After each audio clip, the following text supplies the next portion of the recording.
बस यार मेहनत इतनी करो ना, मेहनत दोस्त इतना करो ना कि कामयाबी शोर मचाने लगे। कभी लहरों से डर कर नौका पार नहीं होती, याद रखना। कभी लहरों से डरकर नौका पार नहीं होती और कोशिश करने वालों की हार नहीं होती। बस दिल लगाया है, लगाते रहो, थोड़ी थोड़ी मोहब्बत रोज करते रहना। एक दिन ये कातिल भी तुम्हारा आशिक बन जाएगा यार। और जिससे आपने दिल लगा चुका उससे दूरी बना लो।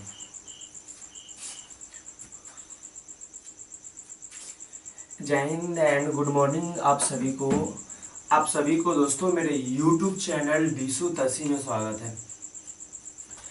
आज जो हम लोग जो है ना दोस्तों क्लास 11th मैथ का चैप्टर 10th यानी क्लास 11th एनसीईआरटी मैथ का जो है चैप्टर 10 जो है सरल रेखा यानी कि स्ट्रेट लाइन, हम लोग जो आज लोग स्ट्रेट लाइन के बारे में पढ़ने वाले हैं और इसको पूरी तरह से हम लोग अच्छे से पढ़ेंगे। स्ट्रेट लाइन को, स्ट्रेट लाइन क्या होता है, क्या इसमें क्या फार्मूला होती है, फिर हम लोग जो है बारी बारी से इसको सभी क्वेश्चन को सॉल्व करेंगे। ये दोस्तों है ना ये क्वेश्चन का भंडार है, यानी इस चैप्टर में बहुत सारा क्वेश्चन है और मैं सभी क्वेश्चन आपको करवाऊंगा।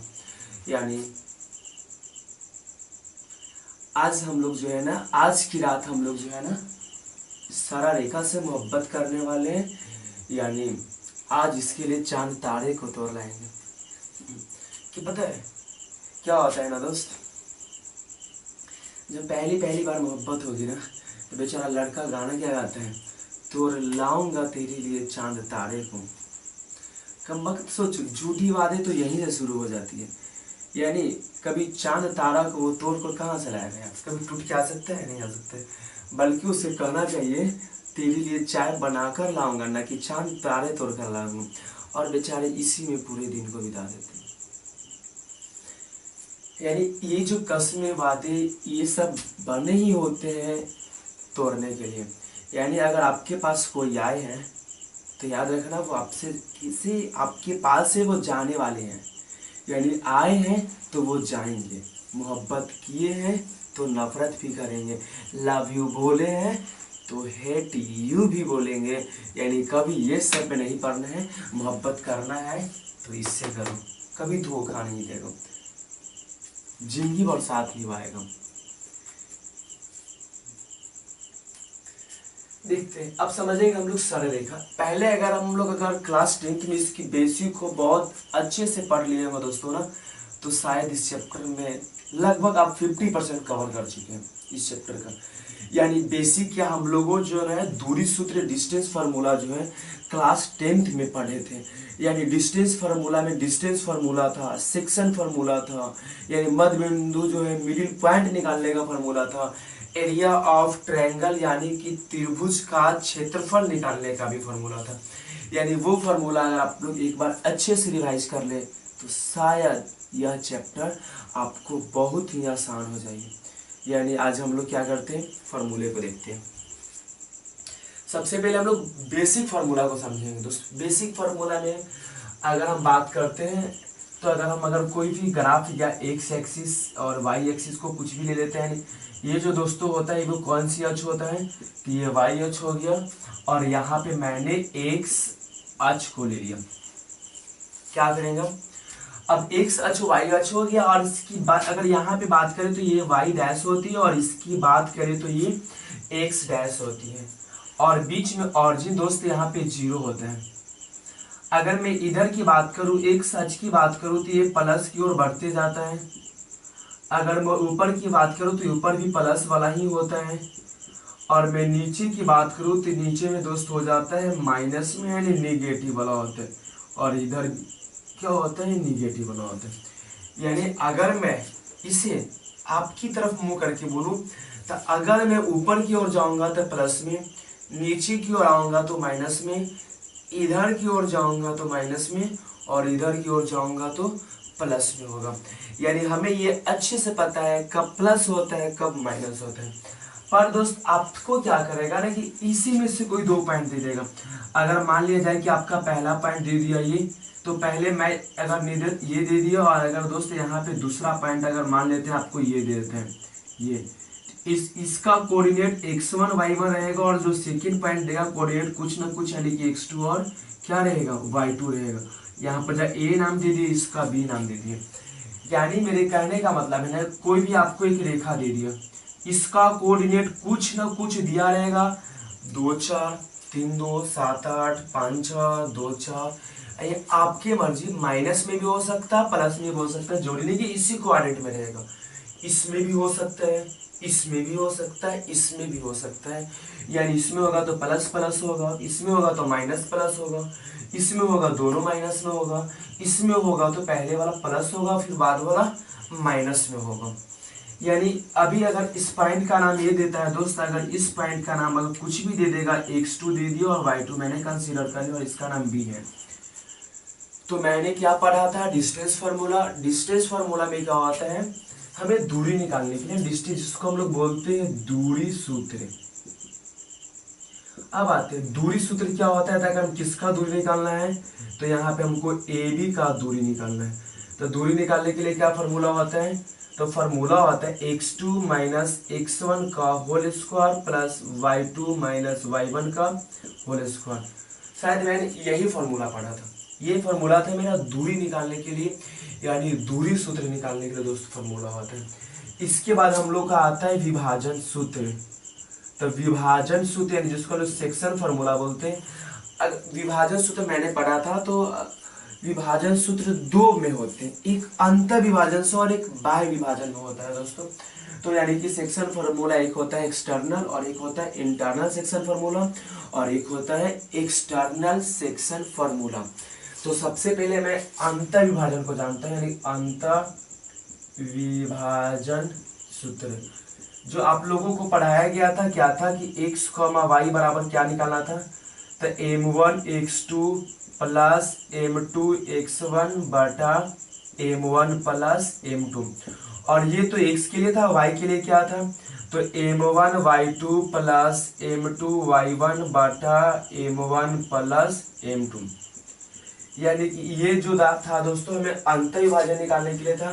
अगर इसी में हमें बाह्य विभाजन निकालना हो तो क्या फार्मूला हो जाएगा, तो यानी बाह्य विभाजन निकालने के लिए फार्मूला हो जाता है, बस कुछ नहीं, यही फार्मूला रहेगा, m1 x2 माइनस हो जाएगा m2 x1 बटा m1 plus m2 comma m1 y2 minus m2 y1 बटा m1 प्लस m2, जो मैंने पहले पढ़ चुका है। यानी कि हमें दूरी सूत्र पढ़ लिया था, विभाजन सूत्र पढ़ लिया था, और विभाजन सूत्र मैंने दो फार्मूला पढ़ा था, एक अंतर विभाजन के लिए और एक बाह्य विभाजन के लिए।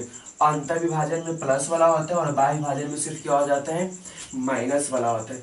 मैंने इसके बाद और सारा फार्मूला पढ़ा था, और वो फार्मूला को मैं बताऊंगा। यानी ये था मेरा विभाजन सूत्र तक हो चुका फार्मूला, अगर आप नोट करना चाहते हैं तो इसे नोट कर सकते हैं। फिर इसके बाद आता है मध्य बिंदु वाला फार्मूला। जैसे अगर मान लिया जाए कि अगर एक पॉइंट ए दे दिया आपको और एक पॉइंट बी दे दिया, और पॉइंट ए और पॉइंट के बीच में कोई पॉइंट ओ दे दिया जो एकदम दोनों के बीच में स्थित है, यानी बताना ये दोनों के जब मध्य में ये पॉइंट स्थित है, इस पॉइंट का निर्देशांक क्या होगा। तो देखते हैं इस पॉइंट का निर्देशांक, यानी कि हमें पढ़ना है मध्य बिंदु वाला फार्मूला से। तो क्या होता है मध्य बिंदु निकालने के लिए फार्मूला, तो हम यहाँ पे दोनों x को जोड़ देंगे, यानी कि x1 प्लस x2 बटा 2, और एक होता है हमें निकालने के लिए क्या, कब दोनों y को यानी कि y1 प्लस y2 बटा, दोनों को जोड़ रहे इसलिए 2 से डिवाइड दे रहे, ताकि हमें मध्य का औसत का यानी बीच का आ जाएगा। ये था हमारा मध्य बिंदु निकालने के लिए फार्मूला दोस्तों। और इसके बाद एक फार्मूला आपको और पढ़ने के लिए है, और वो जो फार्मूला है ना वो त्रिभुज का क्षेत्रफल के आधार पे है, यानी उसमें हमें निर्देशांक दिया रहेगा त्रिभुज के शीर्षों का, और हमें उसका क्षेत्रफल को निकालना है। यानी देखते हैं अब चाहे इसी में मैं फिगर को बना देता हूँ, यहाँ पे बना देते हैं त्रिभुज का क्षेत्रफल। ध्यान दीजिएगा, अगर आपको ये त्रिभुज दे देगा तो त्रिभुज दोस्तों देगा तो इसके तीनों शीर्ष को देगा। यानी इसकी शीर्ष दे दिया x1 y1 ले लेते हैं, इसका x2 और y2 ले लेते हैं, और इसको हम लोग x3 और y3 ले लेते हैं। तो जब आपको x1 y1 x2 y2 x3 y3 अगर दे दे और आपसे बोल दे कि इसका क्षेत्रफल निकालो, तो हमें पता है त्रिभुज का क्षेत्रफल 1/2 आधार गुना ऊंचाई, या आप लोगों ने हीरोन के सूत्र से भी त्रिभुज का क्षेत्रफल को निकाला होगा। पर अगर यहाँ पे ये दे दे तो हम क्या कर सकते हैं, हाँ तो इसे पहला अगर हीरोन के सूत्र पे भी ये निकलेगा। हीरोन के सूत्र क्या था, हमें डिस्टेंस फार्मूला से दोनों का बीच का दूरी निकल जाए, ये दोनों का बीच का दूरी निकल जाएगा, ये दोनों का बीच का दूरी निकल जाएगा, यानी तीनों का दूरी आ जाएगा। तो ए बी सी मान लेंगे, फिर क्या होता है एस, यानी a + b + c/2 करके फिर हीरोन का सूत्र लगाएंगे त्रिभुज का क्षेत्रफल निकालने के लिए, √s × s - a × s - b, और एक बार s - c को दिखाते हैं। पर हमें वो नहीं निकालना है, हमें दूरी सूत्र का फॉर्मूला का उपयोग करके और हमें को इसे बनाना है। तो ध्यान देगा, जब तीनों दे देगा ना तो क्या करेंगे, त्रिभुज का क्षेत्रफल बराबर फॉर्मूला होगा 1/2। ध्यान देंगे, देखना पहले क्या फॉर्मूला को लिखेंगे, x y, वहां भी y लिख दिए, फिर प्लस x लिख दिए, y यहाँ भी लिख दिए, यहाँ भी लिख दिए, फिर x लिख दिए, और y यहाँ भी लिख दिए और यहाँ भी लिख दिए। ध्यान देना क्या करेंगे, बस कुछ नहीं करना। अगर आपको दोस्त एक सर्कल देते हैं, यहाँ पे 1 है, यहाँ पे 2 और यहाँ पे 3 है, 1 के बाद 2 आएगा, 2 के बाद 3 आएगा, 3 के बाद फिर क्या आ रहा है 1। जब एक रॉड में चलेगा 1 2 3 1 2 3 1 2 3, वही बार बार रिपीट करते रहेगा। तो कुछ नहीं करना, सबसे पहले 1 2 3, 1 से तो हो गया, अब 2 से लेंगे दोस्तों, तो 2 3 1, अब 3 से लेंगे तो 3 1 2 3 1 2। मैंने बहुत ही आसान तरीका से आप लोगों को त्रिभुज का क्षेत्रफल बराबर फॉर्मूला को बता दिया। अब इसे आप लोग अच्छे से याद कर लीजिएगा, बढ़िया से याद कर लीजिएगा, और दिल में बसा लेना इसे, कभी दिल नहीं तोड़ेगा ये। यानी यहाँ तक जो था ना, अभी तक जो मेरा दोस्त क्या था कि ये बेसिक फार्मूला था, यानी आप लोगों ने सभी ने इसे 10th क्लास में तो पढ़ चुके होंगे और आपको शायद अच्छे से रिवीजन भी होगा। पर हमें इसी का यूज करके, जो बहुत ज़्यादा यूज होने वाला है, और इसी का यूज करके जो हम लोग अब बनाने वाले क्वेश्चन है वो क्वेश्चन को दिखाते हैं। यानी कि अगर मैं इसको मिटा दूं पहले, अब आते हैं, ध्यान दीजिएगा। पहले इसमें सरल रेखा में सबसे पहला जो पॉइंट मिलेगा आपको भरने है, ढाल है, जिसको हम लोग स्लोप कहते हैं और जिसे एम के द्वारा सूचित किया जाता है। अब बताना, स्लोप को जो है ना सभी बुक में जो है स्लोप यानी जिसको ढाल हिंदी में बोला जाता है, उसको एम के द्वारा ही कंसीडर किया है, एम के द्वारा ही उसे सूचित किया जाता है, उसको दर्शाया जाता है, उसका निर्देशांक होता है। यानी कि स्लोप निकालने के लिए, स्लोप का मतलब होता है एक तरह से ढाल, कितनी ढाल है। अगर मैं इससे बोल दूं तो ऐसे रख दूं पार्ले के रूप में एकदम बराबर पे है, तो हम बोलेंगे इसमें कोई ढाल नहीं है। इससे और ऐसे करते हैं, बोलेंगे ढाल है, ढाल है, ढाल है, ढाल है, ढाल है, ढाल है, और यहाँ तो पूरा इनफाइनाइट ढाल हो गया, यानी बहुत ज्यादा ढाल हो गया। यानी जैसे जैसे ये प्लेन ढाल थोड़ा सा बड़ा और बड़ा और बड़ा और बड़ा और बड़ा और बड़ा पूरा बढ़ गया, यानी यहाँ पे ढाल क्या हो गया, इनफाइनाइट हो गया। हमें इसमें ढाल ही निकालना है। अब हमें ढाल निकालना है तो कैसे निकालना है, ध्यान दीजिएगा। पहले अगर इस पे कोई रेखा मैंने ले लिया तो आपके दिमाग में थोड़ी सी बात आएगी कि ये रेखा को आप इधर ही से क्यों लिए, इधर से भी ले सकते, उधर से भी ले सकते।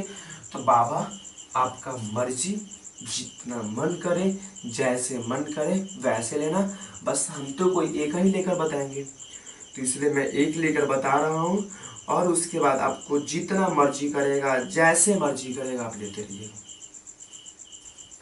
तो चलिए देखते हैं। देखा तुझे देखा तो ये जाना सनम, बहुत मुश्किल है तुमसे प्यार करना सनम। करेंगे, बस यार मेहनत इतनी करो ना, मेहनत दोस्त इतना करो ना कि कामयाबी शोर मचाने लगे। कभी लहरों से डरकर नौका पार नहीं होती, याद रखना।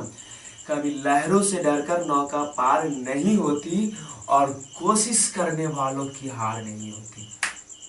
बस दिल लगाया है, लगाते रहो, थोड़ी थोड़ी मोहब्बत रोज करते रहना। एक दिन ये कातिल भी तुम्हारा आशिक बन जाएगा यार। और जिससे आपने दिल लगा चुका है उससे दूरी बना लो। चलो देखना, अगर इसकी बात करेगा, इसकी रेखा की ढाल पूछा। अब इस रेखा की ढाल बताने के लिए सबसे पहले आप कितना झुका हमें ये बताना है। तो याद रखना, हमेशा क्या एंटी करोगे पहले। अगर जब झुका हुआ है तो कुछ ना कुछ तो एंगल का जिक्र कर देगा। वो 30 डिग्री पे झुका हुआ है, 40 डिग्री पे झुका हुआ है, 60 डिग्री पे झुका हुआ है, 100 डिग्री पे झुका हुआ है, जितना भी दे वो देगा। यानी जितना इसका झुकाव है, इस झुकाव की बात करते हैं। अगर जो भी दे दे, थीटा का वैल्यू 30 भी दे सकता है, 45 भी दे सकता है, 60 भी दे सकता है, 90 भी दे सकता है। लेकिन अगर जब इस रेखा का थीटा दे देगा, थीटा से पता नहीं चल रहा। अगर थीटा का मान 30 देगा कम झुकाव रहेगा, 45 देगा और झुकाव पड़ेगा, 60 देगा और बढ़ेगा, 90 देगा भाई पूरा झुकाव हो जाएगा। यानी कि इसकी झुकाव को पता करने के लिए हमें थीटा दे दिया है। यानी कि एक फार्मूला हमें यहाँ से भी मिल सकती है। बस कुछ नहीं करना है, ढाल यानी कि हमें एम पता करना है। एम बराबर फार्मूला होता है tan थीटा। बस थीटा के मान जो भी कुछ देगा हमें यहाँ पे सेट कर देंगे और हमें जो भी मान आएगा। अगर दोस्तों थीटा का मान 30 डिग्री दे देता तो हम यहाँ पर जब tan 30 डिग्री करते और tan 30 का मान 1/, कितना होता है, यानी इस रेखा की ढाल 1/, क्या हो जाती है, √3 हो जाता है। अब आते हैं, पर अगर इस रेखा की ढाल ना दे, क्या मैंने बोला, अगर इस रेखा की ढाल ना दे तो इस रेखा की कोई 2 पॉइंट दे देगा। अगर हम पहला को x1 y1 मान लेते हैं और दूसरा को x2 और y2 मान लेते हैं। मैंने क्या बोला कि अगर इस रेखा की ढाल ना दे, तो जब इस रेखा की ढाल अगर दोस्त नहीं देगा तो 2 पॉइंट दे देगा हमें। एक पॉइंट के स्थान का है, दूसरा पॉइंट के स्थान का, बोलेगा दोनों का दूरी पता करो। अब आते थे ये दोनों के बीच की दूरी कैसे पता करेंगे हम लोग, तो जब 2 ढाल दे देगा, मतलब दोनों पॉइंट दे देगा, तो ढाल यानी कि एम निकालने के लिए दोस्त फॉर्मूला होगा यहाँ पर क्या, y2 माइनस y1 बटा x2 माइनस x1। इस पे मान को सेट कर देना और आपका ढाल जो है बहुत आसानी से यानी बहुत अच्छे से निकल जाएगा। ये था हमारा दोनों पॉइंट। अगर आप इसमें यानी कि हमें ढाल बराबर अभी तक 2 पढ़ लिए। एक फार्मूला क्या हो गया tan थीटा, अब दूसरा फार्मूला क्या होगा, तो y2 माइनस y1 बटा x2 माइनस x1। यानी ये दोनों तक हमें ढाल निकालने की फार्मूला आ गया। फिर इसके बाद अगर क्वेश्चन में ढाल दे देना तो कभी कभी क्या होता है कि अगर ये कोई स्ट्रेट लाइन दे दिया दोस्तों, इसकी कुछ ना कुछ तो समीकरण है कि मतलब x प्लस y बराबर 4 या 5, जो भी समीकरण, कुछ ना कुछ समीकरण होगा और इस रेखा का कुछ ना कुछ ढाल होगा। तो इसके बाद क्या करता है ना कि अगर इस रेखा का ढाल कुछ न कुछ आपको दे देगा और कोई एक आध को पॉइंट दे देगा, इस रेखा की ढाल दे देगा और आपसे कोई भी एक आध को पॉइंट दे देगा और बोलेगा कि अब हमें इस रेखा की समीकरण बताइए, रेखा की समीकरण क्या होगा, यानी इस रेखा की समीकरण क्या होगा। तो चलिए मैं बता दूं, तो अगर इस रेखा का कोई भी अगर रेखा आपको दे दी, इस रेखा के अगर एक पॉइंट जो दे देगा तो उस पॉइंट को हम x1 y1 कंसीडर कर लेंगे और इस रेखा की ढाल जो भी कुछ देगा वो ढाल को लिख देंगे। तब यहाँ पे अगर आपसे समीकरण पूछता है कि तब इस रेखा का समीकरण बताइए, कौन सी समीकरण होगा इस रेखा का, तो कुछ नहीं करना है यहाँ पर दोस्तों, अगर फॉर्मूला पे सेट कर देंगे तो x2 माइनस x1 बराबर y2 माइनस y1। पर ध्यान देंगे हमें तो y2 y1 तो है ही नहीं, हमें तो समीकरण है और दूसरा पॉइंट हमें पता है ही नहीं, एक और पॉइंट नहीं पता है। तो नहीं पता है तो दोस्त कुछ नहीं करेंगे, x minus x1 is equal to M y minus y1, इस पे सेट कर देंगे और x1 y1 का मान हमें यहाँ दिया रहेगा और स्लोप का मान रहेगा, यहाँ पे सेट कर देंगे, समीकरण आ जाएगा। फिर इसके बाद हम लोग जो और बताएंगे अगले वीडियो में और फिर मैं सभी क्वेश्चन को सॉल्व करूंगा अच्छे से।